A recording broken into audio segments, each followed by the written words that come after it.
بسم الله الرحمن الرحيم الحمد لله والصلاة والسلام على رسوله الكريم أما بعد أيها الأحبة السلام عليكم ورحمة الله وبركاته mes frères et mes sœurs de foi et de cœur. Bienvenue dans cette nouvelle vidéo dans laquelle nous parlons d'amour, famille et bonté. Et aujourd'hui, nous avons une question à répondre. C'est par rapport au cunnilingus et la fellation. Est-ce que c'est haram dans l'islam? Est-ce que c'est nous qui avons découvert cette pratique-là à notre époque? Tout va se répondre dans cette vidéo, Inch'Allah. Et mes frères et mes sœurs, pour ceux qui viennent de nous rejoindre, n'oubliez pas de vous abonner pour mieux profiter de nos vidéos présentes et futures, Inch'Allah. À tout à l'heure. Ma maison est une citadelle. Si je la protège, elle deviendra belle. Ma maison est un bastion. Pour répondre à celui qui pose la question, est-ce que ça a été découvert à notre époque ou ça existe depuis avant? Alors, on peut dire que ça existe depuis avant parce qu'à l'époque du prophète sallallahu alayhi wa sallam, le jour du pacte de Hudaybiyah, un des gens qui sont venus pour conclure le pacte, il a dit à Muhammad sallallahu alayhi wa sallam, notre bien-aimé prophète, que tes compagnons vont t'abandonner. Alors Abu Bakr radiallahu ta'ala anhu a répondu sèchement à cette personne-là. Il lui a dit Umsus Badr al-Lat, va sucer le clitoris de Lat.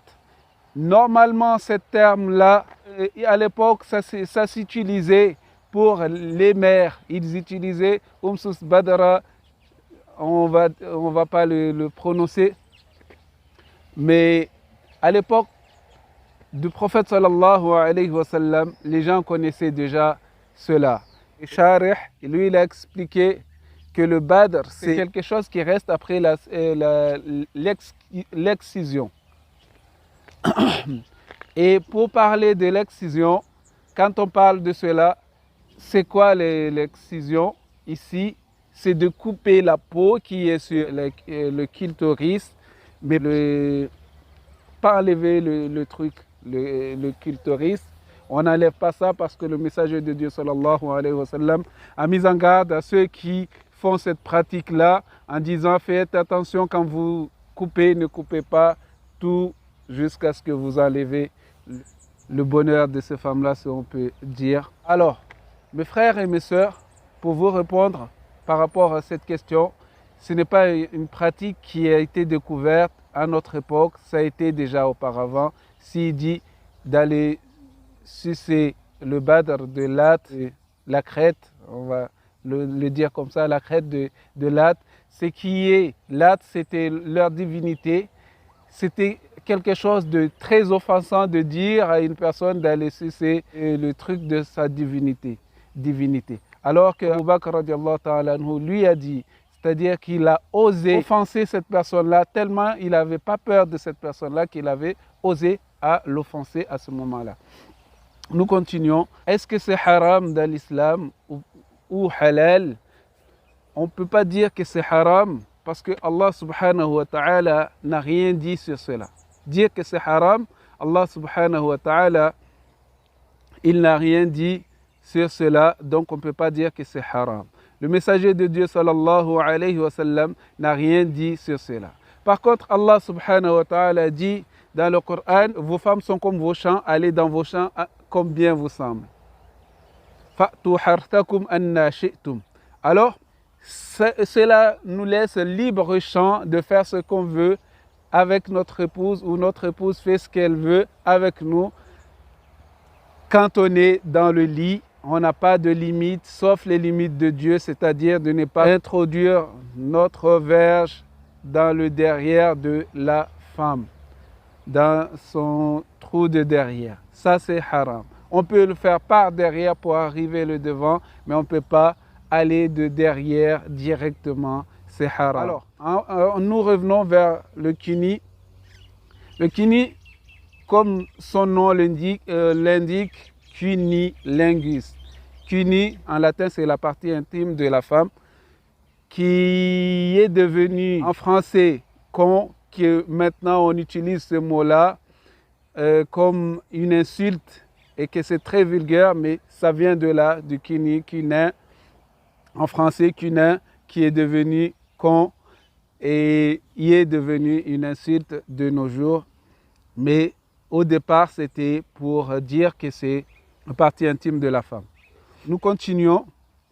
Ça, même en Europe, ce n'est pas découvert ici, mais c'est au milieu du 19e siècle. Les gens connaissaient déjà ce pratique-là. À la fin du 19e siècle, tout ça, on connaît que ça existait déjà en Europe avant que nous arrivions ici, avant qu'on le met en pratique, avant que nous pratiquions cela en masse.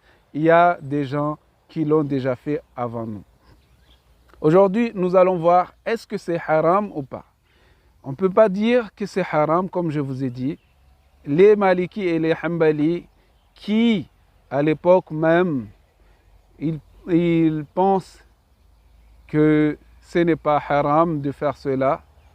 Aujourd'hui, nous disons aussi que ce n'est pas haram de le faire. Mais ce n'est pas haram. On dit que ce n'est pas haram. Oui, lorsqu'une femme aime cela, on doit lui donner. On doit lui donner ce qu'elle aime pour la satisfaire.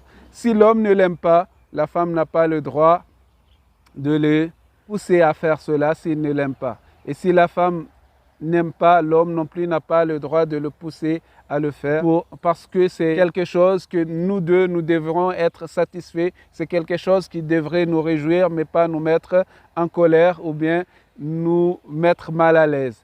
Donc tout ce qu'on n'aime pas, on ne le fait pas. En parlant de kini, il y a aussi l'anulingus aussi. Lingus, c'est la langue déjà, comme vous entendez. Il y a des gens qui le font. Ça, c'est haram. Ça, c'est haram. On peut le dire comme ça parce que le messager de Dieu, sallallahu alayhi wa sallam, a dit que celui qui va au derrière d'une femme qui se satisfait, on va le mettre comme ça, qui se satisfait par le derrière d'une femme, cette personne-là, ou d'un homme, cette personne-là, est maudit. Dieu le maudit et les anges le maudit et le monde entier le maudit. Cette personne-là ne sentira pas l'odeur du paradis. Alors, sur cela, on dit que c'est haram. Maintenant, nous allons retourner sur l'anulingus que les gens appellent le serpillère. C'est-à-dire le serpillère, c'est de passer du derrière, le trou du derrière jusqu'au devant. Tout ça, c'est haram. Est-ce qu'on risque d'avoir des maladies en faisant cela? Oui, on risque d'avoir des maladies. Si la femme est malade ou l'homme est malade, la langue il y a des maladies, des IST, on peut transmettre le IST à la femme ou la femme peut transmettre le IST à l'homme par la langue aussi, on peut l'avoir. Donc, même si tu aimes cela, les préliminaires, il y en a beaucoup, on peut utiliser beaucoup de préliminaires et éviter cela quand on est malade. Et quand on est malade et 2 jours ou 3 jours après qu'on est rétabli, vaut mieux éviter pour ne pas attraper des maladies contagieuses. Ça, éviter. Surtout à notre période qui a les maladies qui se transmettent par les salives, il faut éviter ou faire des tests pour voir si on n'est pas atteint, pour ne pas transmettre des maladies à d'autres personnes par la langue, Inch'Allah. Donc, mes frères et mes sœurs, ce n'est pas haram de faire cela. Et celui qui aime, il le fait. Celui qui n'aime pas, il ne le fait pas. Est-ce que ça a été trouvé de notre époque? Ce n'est pas de notre époque. Ça existait bien avant nous.